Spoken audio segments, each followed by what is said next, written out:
Oh hey, welcome back. Like many of us, I've often dreamed about owning a beautiful vintage guitar. There's just something about those naturally worn and checked finishes, the tens of thousands of hours of music that's been played on them, the personal stories that accompany them, and the fact that they're just a physical piece of history that just makes them so cool and desirable. Last week I turned 30, and as the clock struck 4:15, the hour of my birth, I had a sudden realization.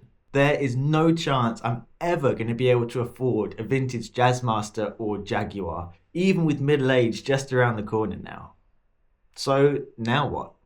Well, not one to give up easily, I've decided to fight back against fate, time, and destiny the best I can, and I'm going to build my own vintage guitar.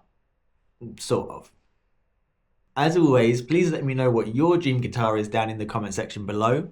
If you love offset guitars, please give this video a like, and please do subscribe to the channel. It is the cheapest and easiest way that you can support a little channel like mine.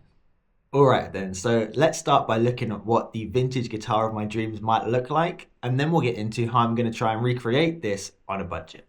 The holy grail of vintage offsets for me absolutely has to be Fender Jazzmasters from 1959 to 1963. There's lots of reasons for this. I love the three-tone sunburst that they use in this era.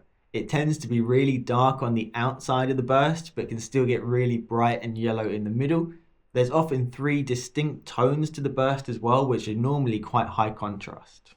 Whereas in later years, the colours blend together a little bit more. The tones are less distinct, there's less high contrast between them. The bursts overall tend to be a bit brighter, and the darker outer burst is often a lot thinner as well, whereas I really like those early 60s bursts. The early 60s Jazzmasters also tend to have a darker tortoise shell to the guard as well, and combined with the higher contrast sunburst, I think it's a really nice mix. I also love the slab boards that they used from 58 till 62. I just think it looks better, and it just seems more appealing to me to have a bigger, fatter bit of rosewood. It just means there's less to worry about in terms of refrets and stuff like that. I also love the fuller, darker, louder Jazzmaster pickups from this era, as well as the neck profiles that you get in this era of Fender's history as well. The typical spec for a vintage Fender Jazzmaster neck will be a 7¼ inch fretboard radius, most commonly a 1 5/8 inch or 1.625 inch nut width, small frets, at least by today's standards, and a very different type of neck profile as well. They typically were below 0.8 inches at the first fret, but got up to a really chunky, almost full inch at the 12th fret. And by this point, through 60 to 65 years of playing, most of these guitars are going to have a really worn in, really rounded fretboard edge as well, which just has a really particular, really vintage feel to it. And I really enjoy playing a guitar with a neck profile like that. Also, just the wear and tear, the natural relicking and checking on these worn finishes just looks so cool. There's also other quirks to vintage Jazzmasters as well that we often don't see on modern models. For example, these models had brass shielding tubs under the pickguard, and between the brass shielding tubs and the pickguard, you had an aluminium shielding plate as well. Speaking of pickguards, the pickguards in this era were tortoise shell guards made of celluloid, and they had a really nice wide bevel to them as well. My particular favourite example of all time of a vintage Jazzmaster is this particular 1961 example. I love the kind of bordering on extreme relicking on this guitar. It's just so interesting and unusual, and I just can't help but wonder how on earth did it wear like that? How did the player use it? I think the tortoise shell on this pickguard is particularly beautiful. It's got so many of those yellow caramel highlights in it, and it's so swirly. I just think it looks perfect. And this is a really nice example of a sunburst, which is really dark on the outside, but really kind of nice and golden in the middle. It almost looks like some sort of, I don't know, like a glazed pie, or has like a candy look to the middle of the burst, but I just think is really, really beautiful. If I could own any guitar in the world, it would be this one. But again, we're looking at upwards of £10,000 for a guitar like this. And unfortunately, that's just not realistic for me. That's never gonna happen. It's just taken me 30 years to realize. That's why my mission is to build a guitar that comes as close as possible to a vintage spec Fender Jazzmaster in every possible way. The goal is to capture the look, feel, sound, and overall vibe of that 1961 Fender Jazzmaster, the soul of a vintage Fender instrument, but at an affordable price. And I'm not talking here about building a vintage parts guitar where I buy vintage Fender components and put them all together. Instead, I'm trying to find reasonably priced parts that are produced today which will capture that feel, sound, and vibe, but without breaking the bank. So I have in fact acquired some parts for this build already. So first I'm going to talk you through the parts I already have, and then we'll look at the parts that I'm saving up to buy. Firstly, I've got a gorgeous 3-tone Sunburst Jazzmaster body with a medium Relic Nitro finish from Rosser Guitars. It really does look and feel like a vintage guitar.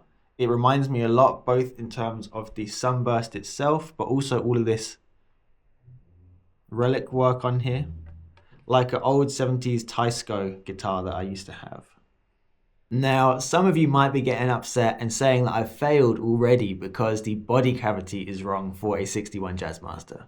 And if you're saying that, you are kind of right, but also I want to include some quality of life improvements in this build as well. The swimming pool cavity will just keep the whole guitar lighter overall when it's done, and I do at some point want to experiment with wide range humbuckers and Thunderbird pickups in a Jazzmaster, and this body will allow me to do exactly that. If we compare the Rosser body to this 70s Columbus jazz bass, which is aiming to replicate a 60 or 61 jazz bass, you can see that the color of the Sunburst is incredibly similar on the Rosser body, and also that the Relic job really is quite realistic. I often actually don't like Sunbursts, but this particular type of Sunburst is beautiful, and the guys at Rosser have done a really great job on this body. It also has a very thin nitro finish on it, so it will continue to age and wear naturally, which is really nice. And actually, if you look at my inspiration photo, look how thin the nitro finish is on this particular guitar. So I think this Rosser body is going to do a really good job of getting me in that ballpark. Secondly, I also have this beautiful set of 61 Spec Jazzmaster pickups from Bullock pickups. These are beautifully wound right to the edge of the bobbins, just as they should be, and they look absolutely fantastic. They've also got really nice branding on the back of the bobbin, which I think looks really nice and sets them apart a little bit, and I can't wait to try out these pickups. Next, for the bridge, I'm actually going to use a vintage style barrel saddle bridge. I haven't actually spent much time with a barrel saddle bridge before, partly because I've got all of these bridges behind me to choose from. But at least to begin with, I want to try it as it would have come in 1961. I'll probably change it out in the future, not least due to this rattling noise this bridge makes. But at least to begin with, we're going to try it vintage spec. For the vibrato, I'll probably put this vibrato, which is a classic player vibrato, but with a AVRI floating trem plate and a Staytrem arm and collet, back on my purple Jag, and I will take the AVRI off that and use it for this Jazzmaster build. Technically, something like the Trent vibrato would have a more accurate feel for a 61 vibrato because they were still using those high carbon steel springs at that time. However, I'm trying to balance the feel with the aesthetic when it comes to the vibrato, and I want to keep that proper Fender branded look, again, at least for now. I actually have a pair of vintage 1969 Fender bridge cymbals in this Mustang build, and I'm probably going to take these out, even though it's the wrong year and the wrong era of Fender as well, and use them on my Jazzmaster build, and I'll put the Bellrock cymbals in here or the Trent bridge cymbals in here, something like that. So that's all the parts that I've bought so far, and I'm going to give you a quick rundown of the parts that I'm going to get. So for all the aged and relic plastics, and for a vintage spec pickguard shield, I'm going to get those from Charles Guitars in the UK. They do really nice parts for Jazzmasters and really nice relic plastics as well. For the rest of the hardware, I'm actually going to get all Gotoh hardware. And the reason for this is that Gotoh actually have a whole range of vintage spec relic hardware. Not only do Gotoh make really high quality hardware, it's also a reasonable price in the UK. And by buying all the hardware from the same range, it's going to have a consistent look across the whole guitar. So the neck plate, the string tree, the tuners, and all the other parts are going to have a really consistent look to them, which I think is going to be much more authentic and much more convincing than buying relic parts from all different brands, which will have a different appearance. For the most part, for the electronics, I'm going for a pretty standard Switchcraft and CTS route. However, I am going to do something a little bit different. Another quality of life upgrade I'm going to do is, instead of having a 1 meg volume and 1 meg tone pot, I'm actually going to go for a 550k volume pot and a no load tone pot. Traditionally on a Jazzmaster, you have two 1 meg pots wired together in series, and this results in a total resistance of 500k being sent to the output jack. And these 1 meg pots help produce that naturally very bright sound of the Jazzmaster. However, there is a downside, and that is that the higher your pot values, the more treble gets rolled off as you turn your volume control down. And if you've ever turned your volume control down on a Jazzmaster, you may have noticed that you lose a lot of treble, more than on a regular guitar, when you're using the volume control. So a mod that I like to do is to use a 500k volume pot with a no-load tone pot. When the no-load tone pot is turned up to 10, it's completely bypassed out of the circuit, and so the total resistance being sent to the output jack is still 500k, exactly the same as if you had a 1 meg volume and 1 meg tone pot. However, now when we roll the volume knob down, we're going to get a much more usable tone, and that's much more preferable to me personally. And instead of going for CTS, I'm actually going to go for a Burns pot. And the reason is it's still USA spec, still very high quality, but it has a detent at 10, which means you know for certain when the pot is out of the circuit and when it's in the circuit. And I personally really like that. For the neck, I'm actually trying something a little bit different. And I've ordered a neck from Parklane Guitars based on recommendations from my viewers, but also because you can specify the exact dimensions you want the neck profile to be. Here again, I've gone for all vintage spec, but with one quality of life upgrade in that I've gone for a double action truss rod rather than a single action truss rod. This means we've gone for a maple neck with a rosewood fretboard, and I've paid an upcharge to get a really nice dark rosewood fretboard. And I've also gone for a heavy rolled fretboard edge to give it that worn played in feel. We've got a 7 1/4 inch fretboard radius and a 1 5/8 inch nut width. I've ordered vintage spec 60-30 fret wire, and I've gone for real aged clay dots for the fretboard and the side dots.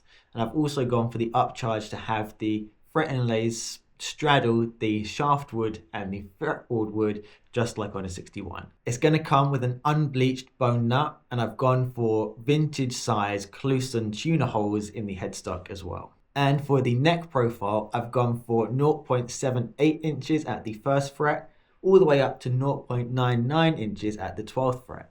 On this Mustang build, I've got a Musicraft neck, which uses their 59 Custom Shop C, and this neck goes from 0.79 inches at the first fret to 0.97 inches at the 12th fret. And I love the feel of this neck profile, but I just wanted a little bit more. Now, in terms of the finish, I've actually gone for an aged oil finish rather than a nitrocellulose finish, believe it or not. And there's a couple of reasons for this. Firstly, Parklane are no longer offering a nitro finish, so I would have to get the neck finished elsewhere. But also, in my experience, there's nitro finishes and there's nitro finishes. I love the nitro finish on this neck. This is a beautifully aged nitrocellulose finish by Aurora Custom Shop, and this is one of the best feeling necks in terms of its finish that I've ever played. Whereas the nitro finish on this neck from Musicraft is a completely different ballgame. I asked them to do a thin skin style nitro finish on this neck, and it just feels completely different. And also it is completely untinted, so it just kind of looks a little bit weird. And it doesn't have that really nice kind of thick, slick, but also kind of waxy feel that the Aurora Custom Shop neck has. It's a completely different feel. And this guitar also has a nitro finish, but it kind of feels halfway between the Aurora Custom Shop and the Musicraft. And it's still not as nice as the Aurora Custom Shop, which is just so beautifully and expertly worn and aged.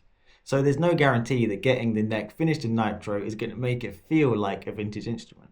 And just because it's nitro, it doesn't necessarily mean it's going to look the part either, just like my Musicraft neck. So I went with the aged oil because I think it's going to look the part, and it should feel really nice and worn in as well, even if it doesn't strictly feel like an old nitro finish. However, having said that, I'm expecting it might feel pretty similar to the nitro finish on this neck, which has been so worn down there's hardly any nitro left. And I'm expecting it's going to give me this kind of heavy Relic custom shop feel. Okay, now when we get onto the pickguard, things become a little bit more complicated because I have a real love-hate relationship with tortoiseshell pickguards. Most of the time, I'm really not that big a fan, but when it's done right, it is a thing of absolute beauty. Now, for an accurate 61 style Jazzmaster pickguard, we would want something ideally that was made using a material called celluloid, and we would want it to have a really wide vintage bevel to it. In terms of a color, we would want a really dark red or a brown color with lots of caramel yellow highlights in it as well. I don't really understand how celluloid actually works, but one of the things that makes celluloid pickguards so special is that the tortoiseshell actually sits on top of the pickguard. If you have a look at the edge of a celluloid guard, you'll notice that there is kind of a base to the guard, and that is what has that lovely wide bevel on it. But then there is a millimeter or so high, a kind of amber-like material, which is the celluloid, and it's layered up to create that pattern and to give that tortoiseshell effect. This gives a real sense of depth to the pattern on a tortoiseshell guard. It's not just a flat print with some kind of emulated 3D texture. It really is a three-dimensional or a layered pattern that's created in those guards. And the other thing that comes into play here is because the celluloid part is actually raised above the base of the guard, it means that the light can get inside the celluloid, and it makes it much more alluring to look at, and it is much more interactive with the environment than just a flat print on top of a flat piece of plastic. The other cool thing about vintage celluloid guards is that they actually shrink and warp over time, which gives them a really kind of ripple effect to the surface where it's all kind of contorted and shrunken and degraded over time. And in theory, that is a defect in the design, but actually it creates this wonderful extra depth and texture to the guard, which is really hard to replicate. And people spend insane amounts of money on really premium pickguards that aim to recreate all of these factors. A real vintage celluloid tortoiseshell pickguard, or one of the beautiful modern recreations by people like Spitfire or Reptile here in the UK, can set you back anywhere between £200 and £500 or £600. And while they are beautiful works of art and I would love to own one, I can't really justify spending that amount of money on a sheet of plastic when the body and the neck don't even cost that much. So what's a more cost-effective alternative for people with a more regular or sensible budget? Well, there's 3 or 4 options if you're looking for a vintage style tortoiseshell guard. Aside from those that recreate the proper, authentic celluloid style of guard that I've mentioned already, people like Spitfire, Reptile, Lava, and so on, the cheapest alternative is to get some sort of modern pickguard that's cut with a wide bevel on the edge. And this means you're getting, realistically, a flat print of tortoiseshell, a kind of film print on top of a standard plastic pickguard, but with a wider, more vintage correct bevel cut onto the pickguard. And there are people like Earl Pilans, I think that's how you pronounce it, on eBay who will be able to cut you one of these pickguards. It's just from a modern blank tortoiseshell sheet of pickguard material that he will cut to the right size and add that wide vintage bevel to it. This will give you a look similar to a Squier Classic vibe or a Mexican Fender kind of style of tortoiseshell, but with that authentic wide vintage bevel. The second, only marginally more expensive option is to get a pickguard with a celluloid top layer.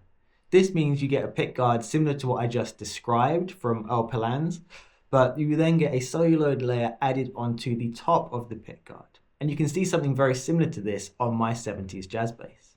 This gives you an added sense of depth and a bit more interaction of the light being able to get into the side of the pickguard. It gives it a bit more of a vintage vibe without going all the way to the crazy Spitfire levels of cost and authenticity. And lastly, there are some kind of boutique pickguard makers who use their own alternatives to celluloid, but aim to recreate the vibe, the pattern, and the look of those vintage celluloid guards, but with a more modern material. And this includes people like Pickguards based here in the UK. Now, originally I had actually bought a modern celluloid top pickguard from a Singaporean manufacturer called Swinger Parts. And this was a dark brown tortoise shell that had a celluloid top layer. Unfortunately, after I'd placed the order, they emailed me to let me know the part was actually out of stock and they didn't have any more left. It was actually really hard to find another viable option in my price range that had a good vintage look to it, but I eventually settled on a celluloid top Relic pickguard here from Charles Guitars in the UK. It was more red and it lacked some of the yellow highlights and beautiful caramel textures that I was really looking for, but it was a reasonably vintage looking option that I thought would do the job. However, at the last minute, I decided to email John from Pickguards to see if he could do something that would get me a little bit closer to my inspiration guitar, that beautiful Relic 61 Jazzmaster. John reckoned he could get me something that would match the vibe and appearance of that beautiful 61 pickguard, which I think is a really special one because it has so many of those lovely yellow caramel highlights. And he also said he's just introduced wide bevels as an option on his pickguards as well. So I'm really excited to have placed an order with John, and I can't wait to see what the pickguard will look like. John does an amazing job of replicating certain pickguards. He does a Kevin Shields replica pickguard. He does a couple of Kurt Cobain replica pickguards. I've also seen him do an Andy Rourke from the Smiths replica pickguard, as well as a pickguard replica for Lord Fuzzman of a Robert Smith Jazzmaster pickguard as well.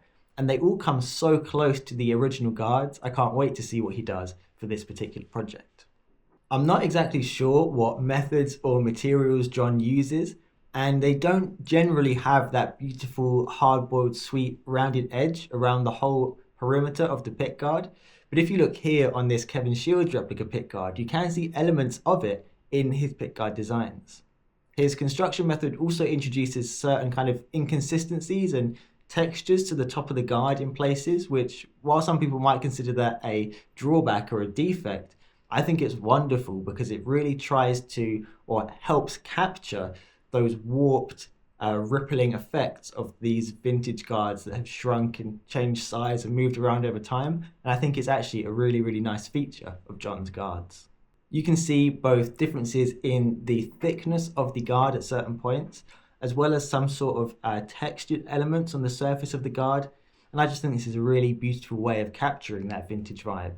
Plus, they come highly recommended by two offset guitar legends, Lord Fuzzman and James Highway, both of whom have bought multiple Pickford guards.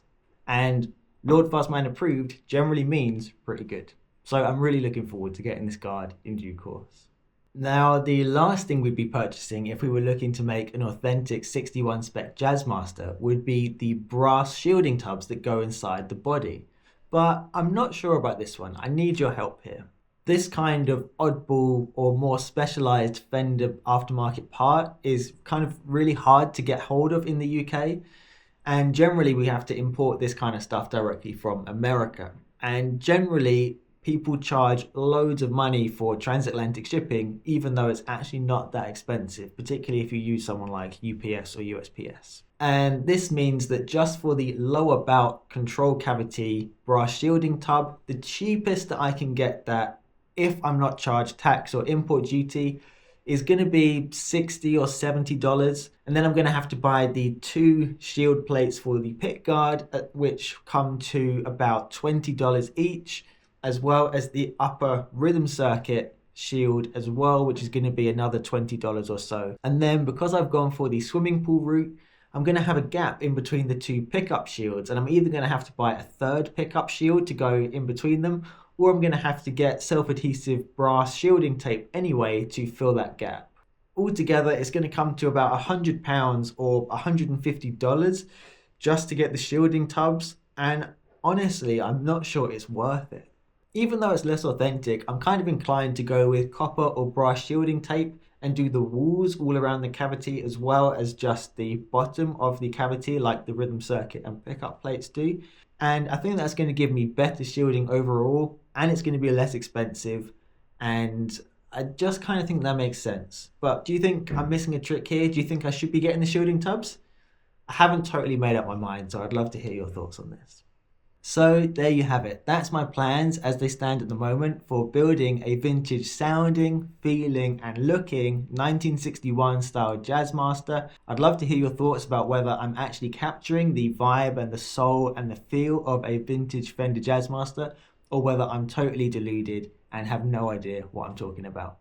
I'd love to hear your experiences with building a vintage style or vintage accurate parts guitar, as well as any experiences you have with an actual vintage Fender Jazzmaster as well. Well, I'm really looking forward to hearing your thoughts on this and sharing the build process with you as I go through. Alright then, well, until next time, take it easy, look after yourselves, and we'll see each other again soon.